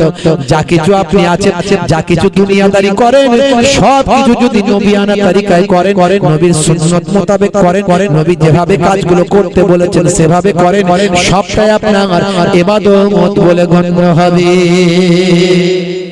জোরে হবে না হে তরুণ যুবকেরা হে আমার বন্ধুরা আপনি যখন রাত্রে ঘুমাবেন ডান দিকে কাত হয়ে ঘুমাবেন আপনি যখন ঘুম থেকে সকালে ভোরবেলায় উঠবেন আল্লাহর নাম নিয়ে উঠবেন আপনি যখন বাইরে বেরোবেন তাওয়াক্কালতু আলাল্লাহ বলে আল্লাহর উপর ভরসা রেখে বেরোবেন আপনি যখন কোনো কাজ শুরু করবেন বিসমিল্লাহির রহমানির রহিম বলে শুরু করবেন আপনি যখন কোনো মুসলমান ভাইকে দেখবেন আসসালামু আলাইকুম দেবেন কোনো অমুসলিম হিন্দু খ্রিস্টান জৈন বৌদ্ধকে দেখলে আপনি তাদের বলবেন কাকা কেমন আছেন ভালো আছেন মিষ্টি ব্যবহারটা করবেন হাসি মুখে কথাটা আপনি বলবেন ছোটদের যখন দেখবেন স্নেহ করবেন বড়দের যখন দেখবেন সম্মান করবেন পিতামাতার চেহারার দিকে আপনি তাকাবেন শ্রদ্ধার সঙ্গে পিতামাতার চেহারার দিকে দেখবেন পিতামাতার সেবা করবেন যখন ডাক্তার দেখানো দরকার তখন দেখাবেন পয়সা খরচা হবে বলে অনেকে বলে আর তোমার রোগ ভালো হবে না বাম্মা কিছু বলতে পারে না ছেলে ইনকাম করে বলে আব্বা তোমার আর রোগ ভালো হবে না তুমি ঘরেতে থাকো যতদিন বাঁচো আর মনটা কত কষ্ট হয়ে যায় সন্তান ইনকাম করে আর আমাকে ট্রিটমেন্ট করাতে হবে পয়সা খরচা হবে বলে বলছে আর রোগ ভালো হবে না অনেক নিজেরা খাওয়া দাওয়া করে খুব ফুর্তি করে ট্যুর করে ঘুরে বেড়ায় ভাই আমার শ্বশুর বাড়ি এই বাড়ি আত্মীয় বাড়ি বন্ধুর বাড়ি সকলকে নিয়ে একসঙ্গে খায় পুরো শ্বশুর শাশুড়ি বসে আছে হাই রে হাই हे तरुण युवकेरा साले को मिले गोश्त रोटी बाप को ना मिले सूखा बीबी को लेके सिनेमा जाबे माँ को बनाबे दासी ये कली की ढंग देख के मेरा दिल में लगे हंसी साला যখন আসে বৌমা তখন হাসে ভাই এসেছে ভাই হ্যাঁ মার্কেট থেকে স্বামীকে আদর করে ভাই আমার তেতুলিয়া মার্কেটে পাঠায় এদিকে আর কি মার্কেট আছে ভাই মসলমদপুর ভাই আমার হাবড়া মার্কেটে পাঠায় আমার ভাই আসছে তাই হাইব্রিড রসগোল্লা চাই মিঠা দই আর টক দইটা এনো কোনো অসুবিধা নাই সঙ্গে একটা স্প্রাইটের বোতল টানো কোনো তাতে সমস্যা নাই ভালো হবে ভাই এসেছে ভাই কেলিয়া কুপ্তা বিরিয়ানি টিকিয়া বানায় আদর করে ভাইকে গুজে খাওয়াই তাতে আমি মুহিবুল্লাহ আমার কোনো অসুবিধা নাই কিন্তু পাশে বুড়ো শ্বশুর শাশুড়িটা বসে আছে ভাই তার দিকে একটা হাইব্রিড রসগোল্লা যায় না এমন ফ্যামিলি এমন ঘর আছে না রাগ করবেন না হে তরুণ যুবকেরা সেই পিতামাতার চেহারার দিকে আপনি যদি শ্রদ্ধার নজরে একবার তাকান এটা আমার আব্বা জান এটা আমার আম্মা জান হে যুবকেরা শুনে রেখে দেন পিতামাতার চেহারার দিকে একবার তাকালে শ্রদ্ধার সঙ্গে নবী বলেন দয়ার নবী বলেন ফিকুল্লে নাজারাতেন প্রত্যেকটা দৃষ্টির বিনিময়ে আমার আল্লাহ তাআলা এক একটা কবুল করা নফল হজের সওয়াব লিখে দিয়ে থাকেন সাহাবী বললেন ইয়া রাসূলুল্লাহ হাবিবাল্লাহ কোন সন্তান সন্ততি যদি তার পিতামাতার চেহারার দিকে 100 বার এভাবে তাকায় আল্লাহর নবী বলেন আল্লাহ তাআলার দরবারে সওয়াবের কোনো অভাব নাই 100 বার তাকালে 100টা কবুল করা নফল হজের সওয়াব নামাজ আমলে আমার আল্লাহ লিখে দেয় দেখেছেন এতিম বাচ্চা পেলে মাথায় একটু হাত বুলিয়ে দেবেন এতিম বাচ্চা যদি পান তাকে একটু গিফট দেবেন তাকে খুশি করে দেবেন আহারে তার বাপ নাই কি তার মা নাই এতিম বাচ্চা আমার নবী এতিম ছিলেন এতিমকে কষ্ট দিও না হে তরুণ যুবকেরা, আল্লাহর নবী বলেন এতিম বাচ্চার মাথায় যদি হাত বুলিয়ে দাও, কিছু দেওয়ার যদি তোমার ক্ষমতা না থাকে, কিছু উপহার যদি দেওয়ার ক্ষমতা না থাকে, এতিম বাচ্চার মাথায় তুমি একটু যদি স্নেহপূর্ণ হাতটা বুলিয়ে দাও, তোমার হাতের তালুতে এতিম বাচ্চার মাথার যতগুলো চুল তোমার হাতের তালুতে লাগবে, আমার নবী বলেন ততগুলো নেকি ততগুলো সওয়াব আমার আল্লাহ তোমার নামাজ আমলে দান করে দেবে। বন্ধুরা আমার, তরুণ যুবকেরা আমার, রাস্তা দিয়ে পেরেক পড়ে আছে, পাথর পড়ে আছে, কাঁচ ভাঙা পড়ে আছে, আপনার চোখে লেগেছে, দেখতে পেয়েছেন, একটু সরিয়ে দেবেন। ছোট্ট ইবাদত, ইয়া আবাজার লা তাহকিরান্নাল মারুফা শাইয়াত। এই ছোট ছোট কাজগুলো করবেন, ছোট ছোট কাজগুলো করলে তোমার ভাগ্য বদলে যাবে, সওয়াবের পাহাড় হয়ে যাবে। হে তরুণ যুবকেরা, এগুলো সবই ইবাদত। স্ত্রীর সঙ্গে মিষ্টি মিষ্টি কথা বলবেন, স্ত্রীর সঙ্গে ভালো ব্যবহার করবেন, আপনার ঘরের বউ বলে বলে আপনি খারাপ অত্যাচার জুলুম কষ্ট দেওয়া এগুলো করবেন না। সেও তার বাপ মাকে ছেড়ে আপনার ঘরে এসেছেন, তার আত্মীয় পরিজনকে ছেড়ে আপনার ঘরে এসেছেন, আজকে সে আপনার ঘরের রাঁধুনি হয়েছে, আজকে সে আপনার ঘরের ধোপা হয়েছে, আজকে সে আপনার ঘরের ভাই আমার, আপনার ঘরের ভাই আমার ঝাড়ুদার হয়েছে, আজকে সে আপনার ঘরের ভাই আমার, আপনার সন্তানদের পেচ্ছাপ পায়খানা পরিষ্কার করার কাজে লেগেছে। হে তরুণ যুবকেরা, শুধু তাই নয়, সে আপনাকে জেনা ব্যভিচার থেকে বাঁচিয়েছে। এতগুলো কাজ, এতগুলো গুরুত্বপূর্ণ কাজ আপনার স্ত্রী আপনার বাড়িতে করছে, তার ছোট ছোট ভুলগুলোকে ক্ষমা করে দেবেন। মনে রাখবেন বাবা, স্ত্রীর সঙ্গে খারাপ ব্যবহার করলে কাল কিয়ামতের দিনে আপনার নামাজ, আপনার রোজা, আপনার তাসবিহ কখনো আপনাকে জান্নাতে নিয়ে যেতে পারবে না, যতক্ষণ না আপনার ঘরের স্ত্রী আপনাকে ক্লিন চিট না দেয়, সার্টিফিকেট দেবে, হ্যাঁ আমার স্বামী ভালো, তখন আপনি জান্নাতে যেতে পারবেন। তার আগে বউকে পিটিয়েছেন আর খুব নামাজ পড়েছেন, এমন লোক আছে না? নাই। বউকে রাত দিন পেটাচ্ছে আর মসজিদে গিয়ে বসে আছে, খালি পিটি, ঘরে যখনই ঢুকছে বউকে পেটাচ্ছে, পিটিতে মসজিদে গিয়ে বসে বসে ভাবছে আল্লাহ আমাকে একদম ডাইরেক্ট জান্নাত দিয়ে দেবে। মায়ের সঙ্গে বাপের সঙ্গে 535 নম্বরের মামলা, হাইকোর্টের লড়াই চলছে। আরে এই দেখি এত বড় দাড়ি নিয়ে বিরাট বড় আল্লাহর ওলি বান্দা ফেরেশতা সেজে ঘুরে বেড়াচ্ছে। পুরি কত বড় আল্লাহর ওলি, হাতে হাইব্রিড তসবিহ খাটাখাট গুনছে। ভালো করে খবর নিয়ে দেখো বাপের সঙ্গে 535 নম্বরের মামলা। আমার নিজের চোখে দেখা লোক আছে। পৃথিবীর কোন মোল্লা মৌলবী যদি বলে দেয় যে হ্যাঁ বাপের সঙ্গে মামলা করে জান্নাতে যাওয়া যাবে, আমি তার গোলামি করব।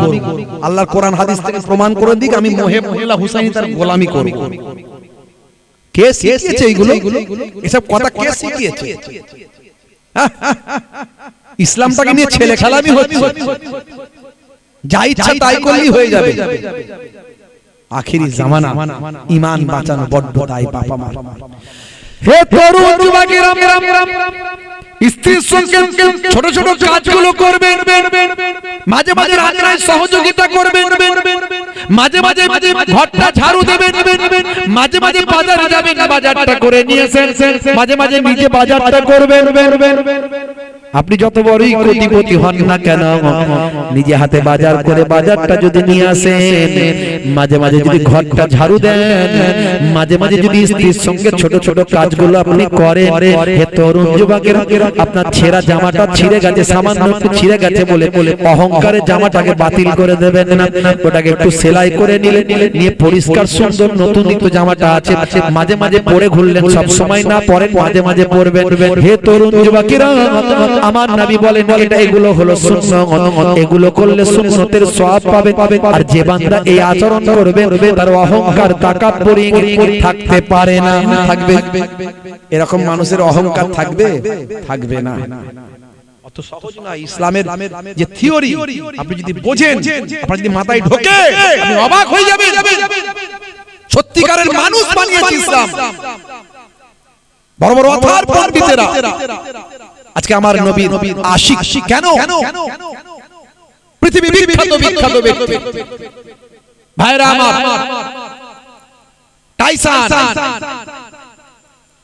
গ্যারি মিলার, জেনিফার, কেসিয়া স্কেলে, মিস্টার ডিউ ডেভিস, মিস্টার ব্রেইন, কত নাম বলবো, হাসিম আমলা, জুনায়েদ জামশেদ, মঈন আলী খান, সানা আলী খান, আবার এই সারা আলী খান, দু একদিন আগে নিউজ হয়েছে সারা আলী খান সৈফ আলী খানের মেয়ে, বুঝতে পারছো ভাইরা আমার, তরুণ যুবকেরা,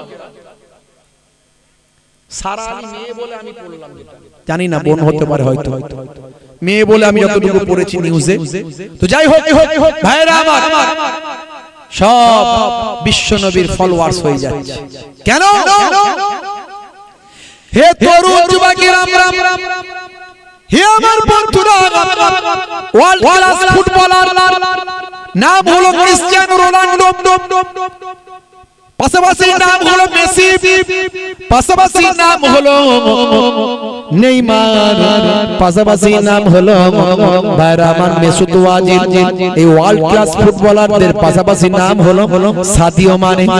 এই সাদিও মানের কথাও কয়েকদিন আগে দেখলাম বন্ধুরা আমার, সাদিও মানে ভাই আমার বিশ্ব মিডিয়ার কাছে তার বিবৃতি দিচ্ছে সাদিও মানে। সাদিও মানে কে জানেন? তিনি একজন পৃথিবী বিখ্যাত ফুটবলার ভাই আমার, পৃথিবীর কয়েক নম্বরের ফুটবলার, ওয়ার্ল্ড ক্লাস ফুটবলারদের মধ্যে অন্তর্ভুক্ত ভাই আমার সাদিও মানে।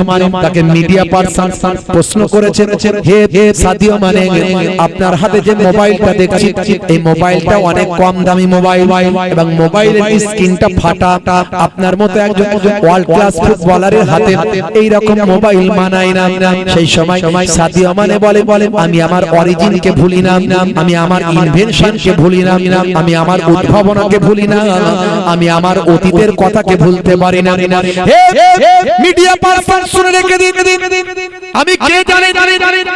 আমি সাদিও মানে, আমি রিলিজিয়ানের ক্ষেত্রে আমি একজন, আই এম মুসলিম, আমি একজন মুসলমান। মাই ফাদার ইজ এ ইমাম সাহেব, আমার পিতা হলেন একজন ইমাম সাহেব, আমি একজন ইমাম সাহেবের সন্তান, মুসলমান ঘরের সন্তান, আমি নবীর আদর্শ মেনে চলি। আমার হাতে যে মোবাইলটা দেখছেন সত্যি এটা কম দামি মোবাইল, কিন্তু মাথায় রাখবেন আমার আল্লাহ যা ক্ষমতা আজকে দিয়েছেন, আমি এক মাসে ভারতীয় টাকায় 70 থেকে 50 থেকে 70 কোটি টাকা এক মাসে আমি ইনকাম করি ভারতীয় টাকায়। আমার ক্ষমতা আছে, আমি ইচ্ছা করলে কয়েকটা আইফোন ব্যবহার করতে পারি, কয়েকটা ফেরারি গাড়ি নিয়ে ঘুরে বেড়াতে পারি, কিন্তু সেটা অতিরঞ্জিত হবে, দেখানো হয়ে যাবে। আমার ইসলাম দেখানো পছন্দ করে না, আমার ইসলাম অতিরঞ্জিত পছন্দ করে না। হে তরুণ যুবকেরা, হে বিশ্ব মিডিয়া শুনে রেখে দেন, জেনে রেখে দেন, আল্লাহর কোরআন কি বলছে শুনে রাখুন। আল্লাহর কোরআন বলছে, ইন্নাল মুবাজ্জিরিনা কানু ইয়াকুনা শায়াতিন, অপচয় খরচাকারী নষ্টকারীরা হলো সবকটা, তারা সব শয়তানের ভাই। আমি সাদিও মানে বিশ্ব নবীর সুন্নাত মেনে চলি, নবীর আদর্শকে মাথায় নিয়ে চলার চেষ্টা করি। আমার টাকা আছে বলি আমাকে অনেক হাই লেভেলের মালপত্র কিনে নিয়ে ঘুরতে হবে, অনেক বেশি দামি সমস্ত প্রোডাক্ট ব্যবহার করতে হবে না, যতটুকু আমার প্রয়োজন ততটুকুই আমি করি। আমার এই স্ক্রিনটা ফেটে গেছে, ঠিক স্ক্রিনটা বদলে নেব, কিন্তু মোবাইলটা কম দামি হলেও কোনো অসুবিধা নাই, আমার গাড়িটা নরমাল গাড়ি হলেও কোনো সমস্যা নাই, বরং আমি ওই টাকাটা কি করি শুনুন। হে বিশ্ব মিডিয়া শুনে রেখে দেন, আমি প্রতি সপ্তাহে কয়েক কোটি টাকা মানুষের জন্য, দুস্থ অসহায় মানুষের জন্য কয়েক কোটি টাকা প্রতি সপ্তাহে আমি দান করি। হে তরুণ যুবকেরা, সাদিও মানে সেই সময় বলেছিলেন, হে বিশ্ব মিডিয়া শুনে রেখে আমি আমার অতীতকে বলতে পারি না। আমার বাড়ি হলো আফ্রিকা মহাদেশের একটা ছোট্ট দেশ, দেশটার নাম হলো সেনেগাল। এই সেনেগালে আমার বাড়ি। সেনেগালের রাজধানী থেকে কয়েকশো কিলোমিটার দূরে একটা ছোট্ট গরিব গ্রামে আমি থাকি। সেই গরিব গ্রামের মানুষদের আমি দেখেছি। আমি তখন ছোট, আমার দেশ তখন ফুটবলে চান্স পেয়েছে। তখন আমার দেশ গরিব দেশের মুখে হাসি ফুটেছিল যে গরিব দেশের মানুষেরা অনাহারে অর্থাহারে দিন কাটায়। সেদিন আমি প্রতিজ্ঞা করেছিলাম আমিও খেলাধুলায় বড় হব, ফুটবলে বিখ্যাত হয়ে আমি মানুষের মুখে হাসি ফোটাবো। আমি ফুটবলের কথা বলছি বলে ভাববেন না যে আমি ফুটবল খেলাকে সাপোর্ট করছি না। ব্যক্তিগতভাবে আমি ফুটবল পছন্দ করি না। যদি বলেন হয় কেন, এই জন্য যে পা বুকে লাগে, মুখে লাগে, মাথায় লাগে, গায়ে লাগে। এক মানুষের পা অন্য মানুষের বুকে।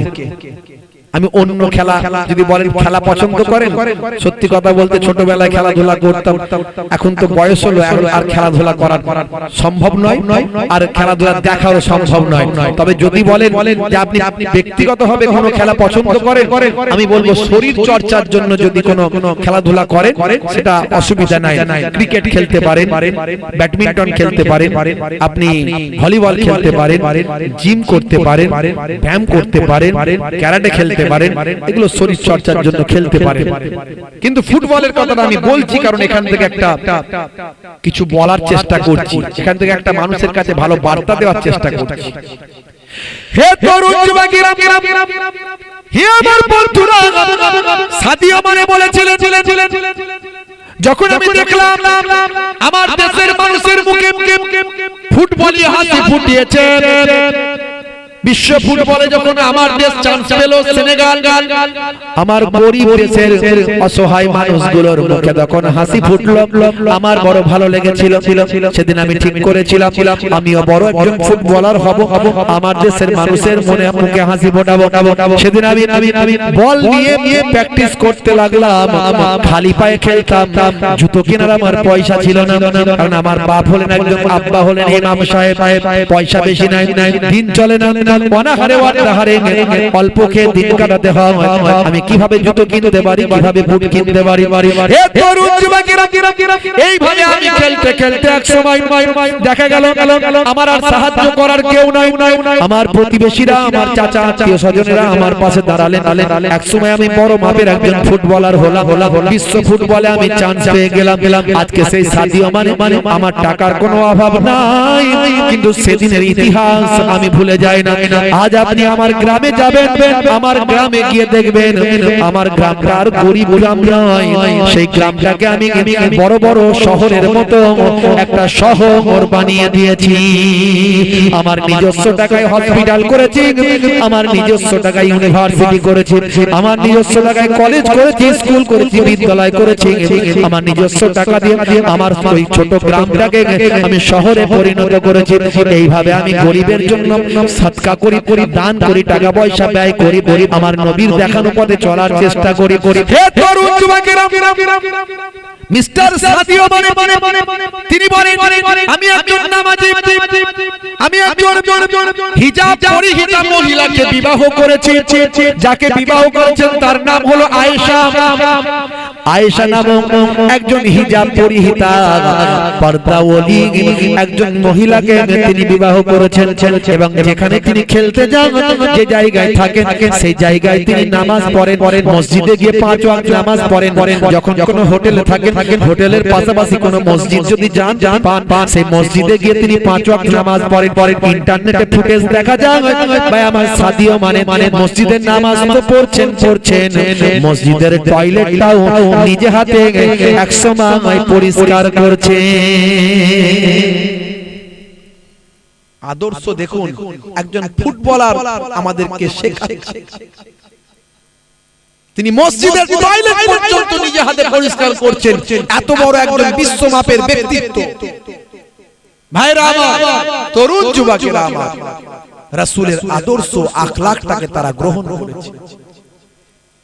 মুসলমান নামাজ ছেড়ে দেবেন না।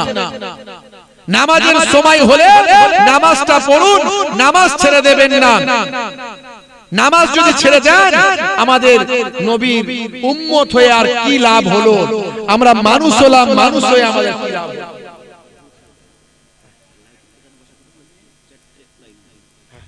ভাইরা আমার, নামাজটা ছেড়ে দেবেন না। সেই নামাজের সময় হলে মসজিদে এসে নামাজটা পড়বেন, নামাজ ছেড়ে দেবেন না। কি হবে মানুষ হয়ে, কি হবে মানুষ হয়ে যদি না চিনতে পারে নিজ প্রভুকে? কি হবে মানুষ হয়ে? মানুষগুলো করছে দেখো খোদারই ওই অবাধ্যতা, দিনে রাতে নামাজ ছেড়ে ধরছে তারা পাটির ধ্বজা, নেতার ওই পেছন ধরে ঘুরছে তারা বন্ধ নিয়ে। যদি একটা টিকিট পাই জমবে খেলা, কি হবে মানুষ হয়ে? কি হবে ছেলে সেজে, কি হবে ছেলে সেজে যদি না থাকতে পারে পিতা মাতার কষ্টে বসে? কি হবে ছেলে সেজে? আজকাল করছে ছেলে পিতা মাতার জায়গা জমি জীবন্ত আশাতে তাদের নিজের নামে লেখা পড়ে। ছেলের ওই বিয়ে হলে ঘর জামাই যাচ্ছে চলে, অলক অথবা আলাদা হলো মাকে ছেড়ে। কি হবে ছেলে সেজে? কি হবে নারী হয়ে? কি হবে নারী হয়ে যদি না চলতে পারে এই দুনিয়ায় বোরকা পরে? কি হবে নারী হয়ে? আজকাল চলছে দেখো নারীগুলো বেপরদায়, গায়ে হাতে ট্যাটু এঁকে জিন্স গেঞ্জি পরছে রে ভাই, চোখে আইলাইনার ঢেলে গালে গাল পালিশ মেরে সমাজটা দিল এরা রসা তলে। কি হবে নারী হয়ে? কি হবে নারী হয়ে? কি হবে ছাত্র সেজে? কি হবে ছাত্র সেজে যদি যাই সময়টা ওই ফ্রি ফায়ার আর পাবজি খেলে? আছে না নাই? ফ্রি ফায়ার পাবজি খেলার ছেলে বলে আছে না এদিকে? এর আগেও বলেছি হারাম, আজও বলে যাচ্ছি হারাম। যারা খেলছে হারাম খেলছে, আর সবকটা শয়তানের ভাই। বলে হুজুর এমন কথা বলছেন? হ্যাঁ, আমি বলছি না, আল্লাহ বলছেন। আল্লাহ বলছেন যারা অপচয় খরচা করে তারা সব শয়তানের ভাই। এরা অপচয় বুদ্ধি খরচা, সময় খরচা, পয়সা খরচা, মোবাইল খরচা, ইন্টারনেট খরচা, চার্জ খরচা, সব অপচয়। দেখছেন না মোবাইলে এই সমস্ত গেমগুলো দিয়ে ছেলেদের মাথাগুলোকে হ্যাং করে দিচ্ছে। কি হবে ছেলে সেজে? কি হবে ছাত্র সেজে যদি যাই সময়টা ওই ফ্রি ফায়ার আর পাবজি খেলে? কি হবে ছাত্র সেজে? আজকাল ছাত্র দেখো সিগারেটের ধোঁয়া মারে, বাটি চুল লাল করে মুরগি ওরা সাজে, না পরে ফাঁকি মেরে মিথ্যা বাবাকে বলে, না পরে ফাঁকি মেরে মিথ্যা বাবাকে বলে। লাইফে পাইপ ওরা দিল ভরে, কি কবে ছাত্র সেজে? কি হবে ছাত্র সেজে? কি হবে হুজুর সেজে? কি হবে হুজুর সেজে যদি তার কথাতে ওই সমাজেতে ঝগড়া বাড়ি, যদি তার কথা ওই সমাজেতে ঝগড়া বাড়ি, কি হবে হুজুর সেজে?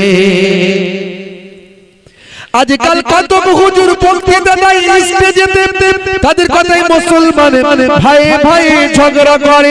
হুসাইনি সবার বলে ওই হুজুর রাখবে দূরে, হুসাইনি সবার বলে ওই হুজুর রাখবে দূরে। যদি চাও সুস্থ সমাজ তুলতে গড়ে, যদি চাও সুস্থ সমাজ তুলতে গড়ে, কি হবে হুজুর সেজে? কি হবে মানুষ হয়ে? কি হবে হুজুর সেজে? কথা ঠিক না ভুল বলে? একটু মাঝে মাঝে সময় পেলে একটু কলম চালাই, একটু লিখে ফেলেছি একটু মানুষের কাছে বার্তা দেওয়ার জন্য। বাবাজি আমার দুটো কথা বলে দিয়ে গেলাম। একটা হলো নামাজ। এত আলোচনার মধ্যে দিয়ে সেই নামাজকে, নামাজের কথাই বারবার তোলার চেষ্টা করেছি, কারণ আল্লাহ বলেছেন ইন্নাস সালাতা তানহা আনিল ফাহশাই ওয়াল মুনকার, নিশ্চয় নামাজ তোমাকে অশ্লীলতা অন্যায় থেকে দূরে সরিয়ে দেবে। আল্লাহর কোরআন। আপনি নামাজি যদি হয়ে যান, অপরাধ 90% 80% অপরাধ আপনার কাছ থেকে অটোমেটিক চলে যাবে। আপনার কাছে অপরাধ আসবে না। নামাজি ব্যক্তির কাছে অপরাধ আসবে। এক্সেপশন, ব্যতিক্রম একটা ঘটতে পারে, সেটা ছেড়ে দিন। ওটা বাদের খাতায় সব জায়গাতেই, সব ধর্মী, সব বর্ণী, সব জায়গাতেই আছে। বুঝতে পারছেন? কিন্তু ম্যাক্সিমাম আপনি যদি নামাজি হয়ে যান, অপরাধ আপনার কাছ থেকে সরে চলে যাবে।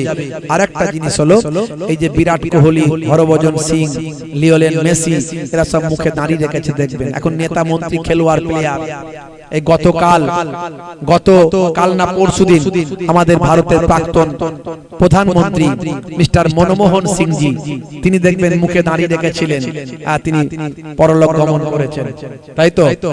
তিনি এই পৃথিবী ছেড়ে বিদায় নিয়েছেন।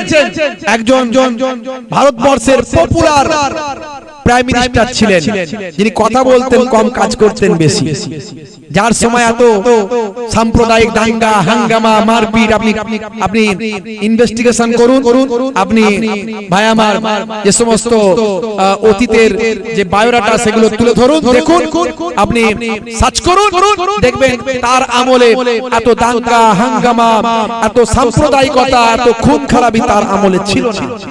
বুঝতে পারছেন? তার আমলে জিডিপি কোথায় ছিল? জিডিপি অনেক হাই লেভেলে ছিল। মাননীয় প্রধানমন্ত্রী মিস্টার মনমোহন সিংজির আমলে জিডিপি অনেক হাই লেভেলে ছিল, গরিবের হাতে পয়সা ছিল। এখন গরিবের হাতে ফাঁকা। দেখুন চাকরি বাকরি কাজ কর্ম শুধু এই পশ্চিমবঙ্গ নয়, সারা ভারতবর্ষের দিকে তাকিয়ে দেখুন। পশ্চিমবঙ্গ তো আমরা অনেক তুলনামূলক ভালো আছি অন্য রাজ্যের থেকে। যারা অন্য রাজ্যে খোঁজ খবর নেয় না তারা জানে না, আমরা খোঁজ খবর পাই তো অন্যান্য রাজ্যে কি চলছে, খোঁজ নিয়ে দেখবেন কি হচ্ছে, তবে বুঝতে পারবেন। আজানের ভলিউম একটু জোরে হয়ে গেছে, ইমাম সাহেবকে ধরে নিয়েছে, 2 লক্ষ টাকা ফাইন করেছে। আবার আমরা বড় বড় কথা বলি, এখানে অত্যাচার হচ্ছে, ওখানে অত্যাচার হচ্ছে। বাংলাদেশে যে অত্যাচার হচ্ছে সেই অত্যাচারের আমরা তীব্র নিন্দা করি। আর এই পশ্চিমবঙ্গে, এই ভারতবর্ষে, পশ্চিমবঙ্গের কথা তো আমরা শান্তি, পশ্চিমবঙ্গ অনেক শান্ত আছে। এই ভারতবর্ষে উত্তরপ্রদেশ, এই যে মধ্যপ্রদেশ, এই হরিয়ানায় যেগুলো হচ্ছে, এর নিন্দা কে করবে? যারা বাংলাদেশের সংখ্যালঘুদের জন্য গলা ফাটাচ্ছেন, নিশ্চয় আমরাও সংখ্যালঘুদের নিরাপত্তার কথা বলি। ইসলাম বলেছে সংখ্যাগুরু সম্প্রদায়কে, হে সংখ্যাগুরু সম্প্রদায়, সংখ্যালঘুদের নিরাপত্তা তোমাদের দিতে হবে, সুনিশ্চিত করতে হবে। এটাই ইসলামের আদর্শ। বাংলাদেশের সংখ্যাগুরু সম্প্রদায়ের মানুষ যদি সংখ্যালঘুদের নিরাপত্তা সুনিশ্চিত করতে না পারে, তার মানে বুঝতে হবে তারা ইসলামের আদর্শ মানে না। এটা সত্য, আমরা তার তীব্র নিন্দা করি। কিন্তু মণিপুরে কি হচ্ছে সংখ্যালঘুদের, তার ব্যাপারে কবার গলা ফাটিয়েছো?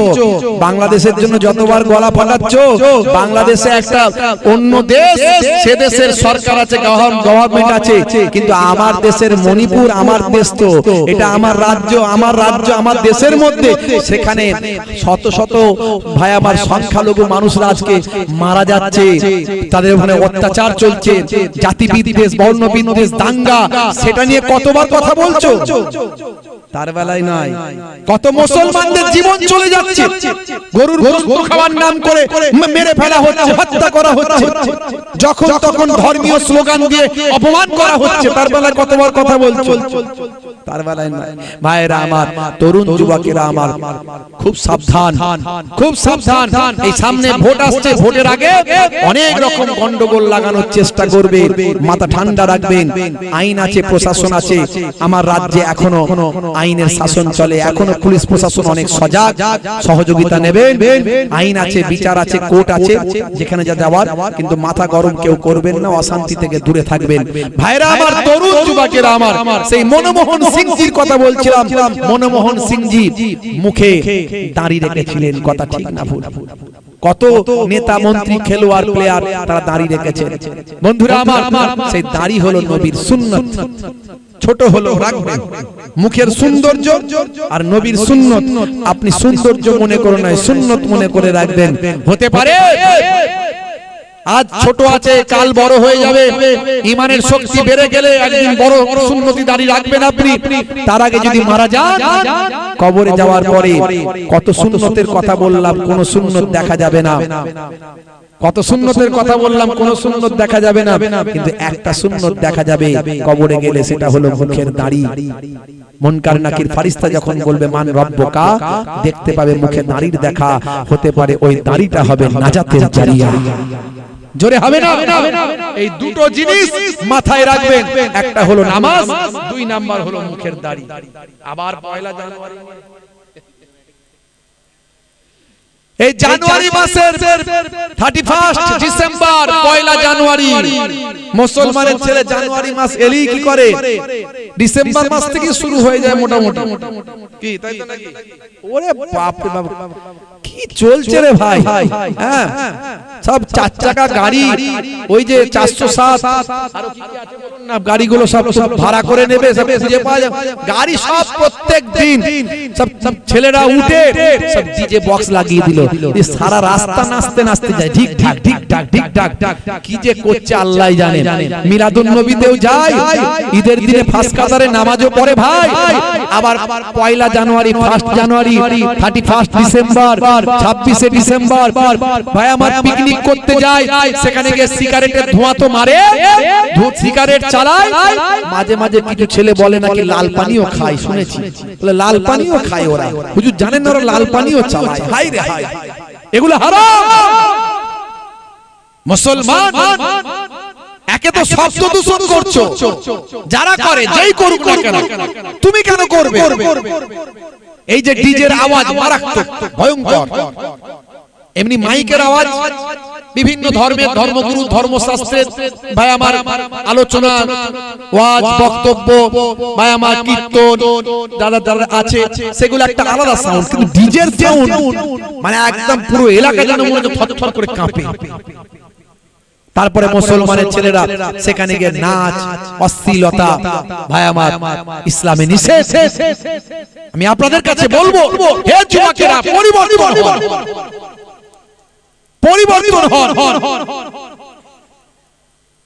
ইসলামে এই সমস্ত অন্যায় খারাপ আচরণগুলো করা চলবে না কঠিন গুনাহের অন্তর্ভুক্ত হয়ে যাবে ভাইরা আমার তরুণ যুবকেরা আমার মাথায় রাখবেন এই পয়লা জানুয়ারি ভাই আমার জানুয়ারি মাসের ট্যুর আপনার ডিসেম্বর মাসের ট্যুর আপনি ট্যুর করতে পারেন কিন্তু এই ট্যুর মনে করে আপনি যে এই ডিজে গান বাজনা অশ্লীলতায় মেতে উঠবেন এটা ইসলামে কঠোরভাবে নিষেধ আর এতে বিভিন্ন রকম অন্যায় অপরাধে মানুষ লিপ্ত হওয়ার সম্ভাবনা থাকে আপনি নিজের ভবিষ্যৎ নষ্ট করে ফেলবেন শারীরিকভাবে আপনি ক্ষতিগ্রস্ত হবেন মদ সিগারেট এই সমস্ত নেশাগ্রস্ত নেশার জিনিসগুলো শরীরের জন্য ক্ষতি আমি আপনাদের অনুরোধ করব ইসলামেও যেমন হারাম এই কাজগুলো করবেন না এগুলো থেকে দূরে থাকবেন যুবকেরা যাই হোক প্রত্যেকে 3 বার সূরা ফাতিহা আলহামদুলিল্লাহ শরীফ 3 বার সূরা ইখলাস কুল হুয়াল্লাহ শরীফ 3 বার দরুদ শরীফ পাক তেলাওয়াত করে আখেরি মোনাজাত করা হবে।